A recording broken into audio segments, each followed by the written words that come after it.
In today's video, we are going to talk about the top 10 renovation and home build mistakes that people frequently make. In the past 19 years, I have seen and heard almost all of it. So in this video, we're going to give you what those mistakes are and a checklist for each so that you can avoid them. This guide is going to save you time, money, and for sure your sanity. So let's get into it. The first thing that almost everybody does is underestimate the budget. If you think you've got your numbers sorted, paint, flooring, labor, have you thought about permits and design fees? Just general site conditions, delivery charges, storage possibly, cleanup at the end of the project? What about landscaping? That's something that's frequently missed. These things pop up and they're very difficult to anticipate. And that's why we tell clients, always build in a 20% buffer, contingency, whatever you want to call it. At the end of the day, folks, if something sounds too good to be true, it probably is. All right, so here's a quick checklist to avoid this mistake. Don't forget costs like permits, design, and cleanup. Ask for a clear, detailed quote, line by line. Make sure material budgets match the style and the quality you want. Ask what's not included in the price. Always add 20% extra for surprise costs. Moving along to the next mistake people make, and that's just picking the wrong guy or gal. Don't pick on price alone, all right? Make sure you confirm that they've got insurance, that they have a business license, and that they have the requisite experience for the project that you're undertaking. Make sure you ask for references and phone them. Now, listen, you also need to make sure you get the scope written out. You have a clear understanding of what the payment terms are. You know, sometimes I feel like people spend more time figuring out which model of Apple Watch to get, or even something even less expensive, like which hair straightener, as opposed to making sure that the contractor that you're gonna hire to manage hundreds of thousands of dollars of your money is competent and knows what they're doing. Here's a checklist to avoid this mistake. Don't choose a contractor based only on price. Make sure they're licensed, insured, and experienced. Ask for past client references and make sure you check those reviews.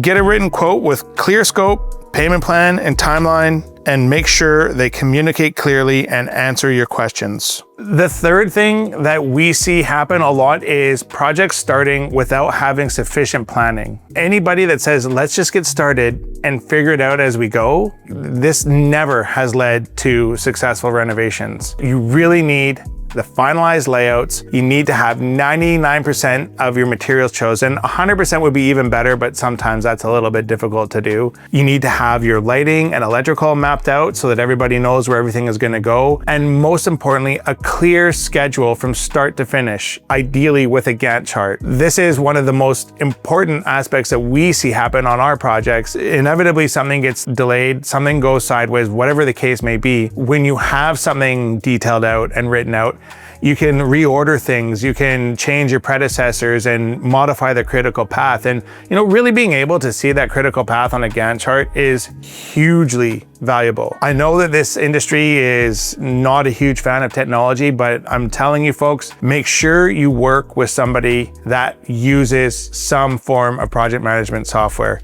It is gonna save you a ton of time, which is gonna save you a bunch of money. Here's a checklist to avoid this mistake. Finalize the layout and design before any work begins. Choose all materials ahead of time, flooring, fixtures, paint. Confirm lighting, electrical, and plumbing locations in detail. Ask your contractor for a full project schedule and review the plan step by step with your builder to make sure nothing is missed. Now, the fourth thing that people sometimes do, doesn't happen as frequently, but it does happen, is you're just skipping permits, right? And I get it, permits are annoying, but skipping them, I mean, you're kind of playing renovation roulette with that, right? Permits are gonna protect you. They're gonna make sure that the work is legal, that it's safe, and it's insurable. And if you get caught with that one, you could face stop work orders, fines, or even find yourself having to rip stuff out. Even worse is when you're selling down the line, unpermitted work can really be difficult to sell. People won't trust that the work has been done right. So getting those permits is gonna help the long-term value of your home. Obviously, you wanna trust and make sure that the contractor you've hired is taking care of that, but you also wanna make sure you educate yourself and know that sometimes things aren't thought about, things are overlooked, and at the end of the day, it's gonna be your headache and your timeline that's gonna get screwed up. had a client once, what did he say? He said, Eric, I trust what you're saying, but I just need to go out and verify. And that was told to me, I think 17 years ago now, maybe it was 16 years ago. And it's always kind of lived rent free in my head. Trust and verify, right? Same thing goes for you watching this video. Trust what you're being told, but verify it to be accurate. Can't hurt. Here's a checklist to avoid this mistake. Ask your contractor which parts of the project require permits. Apply for permits early because they can take time to be approved. Make sure all drawings and plans follow local building codes. Schedule inspections at the right stages of the project. Keep all permit records and approvals for future reference. Now, number 5, following trends over timeless design. Yeah. The avocado green tile might look amazing today, but in 2 years, you might be asking yourself, what was I thinking? Use neutral finishes for the big things. Floors, cabinets, countertops, add a smattering of trendy elements where you think makes sense for you. Maybe paint, lighting, hardware, your furniture. These are all things that are easy enough to replace or change in the future. Perfect example. Blue toilets, tubs, and sinks. I was at the builder show this year and I saw some of these things coming back and I was like, no more blue toilets, please. We'll see if that sticks or not, but our suggestion, keep it simple, white almond at most. Now here's a checklist to avoid this mistake. Choose timeless materials for major finishes like flooring and cabinetry. Keep colors neutral and natural wherever possible. Use trend elements only in things that are easy to change later. Think long term. What will this space look like in 5 or 10 years? If you plan to sell, design with future buyers in mind. And number 6 is the functionality of the space. Listen, I get that you want something to look great, but if the layout doesn't function, if it doesn't work, this space will never ever feel right. Where do you walk? How do you move through the space? Where do you put things down on countertops? What about where do you need to plug things in? Like, do you frequently bake? Do you frequently make tea? Whatever the case may be, are there plugs where it makes sense? Really and truly, functionality is one of those things that really makes a difference between that Pinterest kitchen that looks amazing in pictures and a space that you enjoy coming into on a daily basis. Think about those outlet and switch locations. When we are doing our pre-wire walkthrough with our clients, I literally say to them, listen, as you're moving through this space, I want you to walk through the door and reach out for where you think the light switch would be. Literally do it, go through the motion, because where you intuitively reach out to look for the light switch is where we should put the light switch. And here's a checklist to avoid this mistake. Walk through how you'll use each space before finalizing the layout. Prioritize storage, lighting, and movement flow. Check clearances for doors, drawers, and appliances. Make sure outlets and switches are placed where you'll need them. Don't sacrifice comfort or usability just to follow a design trend. Number 7 is clients that don't communicate well with the builder. I'm telling you right here and now, it is a two-way street. So even the best team needs direction. When communication breaks down, so does a project. Don't ever rely on the we talked about it sort of thing. Make sure everything that you discuss and talk with your contractor is documented and written down. As a client, make sure you are checking in regularly with your contractor. Force it if they don't want to. Make sure you're asking questions.